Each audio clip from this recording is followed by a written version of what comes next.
अहम खबर रसा एजेंसी रॉयटर्स की एक रिपोर्ट में थाईलैंड और कंबोडिया के दरमियान दूसरे दिन भी भारी तोपखाने से फायरिंग का तबादला हुआ, क्योंकि जंग बंदी के बैन अल-अक़वामी मुतालबात के बावजूद एक दुहाई से ज़ायद अरसे में उनकी बदतरीन लड़ाई शिद्दत इख्तियार कर गई और नए इलाकों में फैल गई।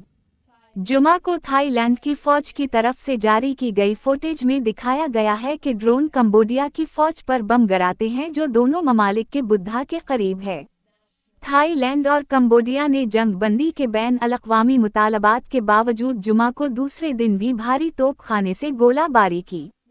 बढ़ती हुई सरहदी लड़ाई में कम अज़ कम 16 अफराद हलाक और दसियों हजार बेघर हो गए हैं। दोनों ममालिक ने एक दूसरे पर इस तनाज़े का इल्ज़ाम आयद किया है जो जुमेरात को शुरू हुआ और तेज़ी से छोटे हथियारों की फायरिंग से लेकर एक सदी से ज़ायद अरसे से मुतनाज़िया सरहद पर शदीद गोलाबारी तक पहुँच गया।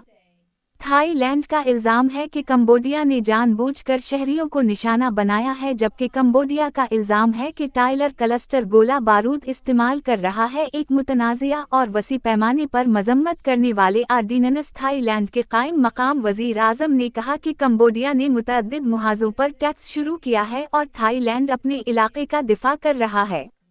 जुमे की सुबह से पहले लड़ाई 6 से 12 मकामात पर हकीकी फट गई। टालून मिलिट्री के मुताबिक इस दौरान थाईलैंड के तनाज़ात वाले इलाकों से 1,30,000 से ज़ायद अफराद को निकाला जा चुका है, जहां वजारत सेहत के मुताबिक 14 आम शहरियों समेत जुमा के अवाइल तक हलाकतों की तादाद 15 हो गई है। कंबोडिया की कौमी हुकूमत ने हलाकतों या इनखला के बारे में कोई तफसीलात फराहम नहीं की और जुमा को तबसरा करने की दरखास्तों का जवाब नहीं दिया।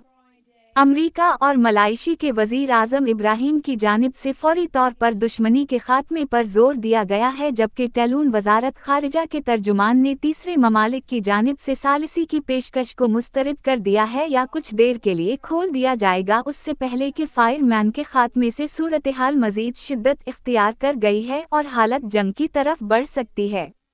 इस वक्त ये एक तसादुम है जिसमें भारी हथियार शामिल हैं, इन्होंने नामा निगारों को बताया।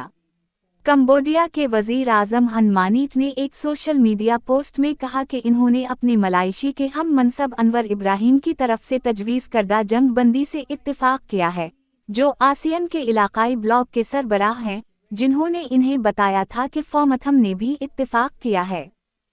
हनमानीट ने कहा, ताहम ये अफसोसनाक है कि सिर्फ 1 घंटे बाद थाई साइड ने बताया कि इन्होंने अपना मौक़िफ़ तब्दील कर दिया है। थाईलैंड ने जुमा को देर गए कहा कि वो जंग बंदी के ख़याल से उसूली तौर पर इत्तिफ़ाक़ करता है और इस पर गौर करेगा, लेकिन ये मुनासिब ज़मीनी हालात पर मबनी होना चाहिए। थाई वज़ारत ख़ारिजा ने एक्स पर एक पोस्ट में कहा, दिन भर कंबोडिया की अफ़वाज ने अपने अंधाधुंध हमले जारी रखे हैं। कंबोडिया के इक़दामात नेक नियति की कमी को ज़ाहिर करते हैं और शहरियों को खतरे में डालते रहते हैं। ये है रेडियो जीवे पाकिस्तान डिजिटल।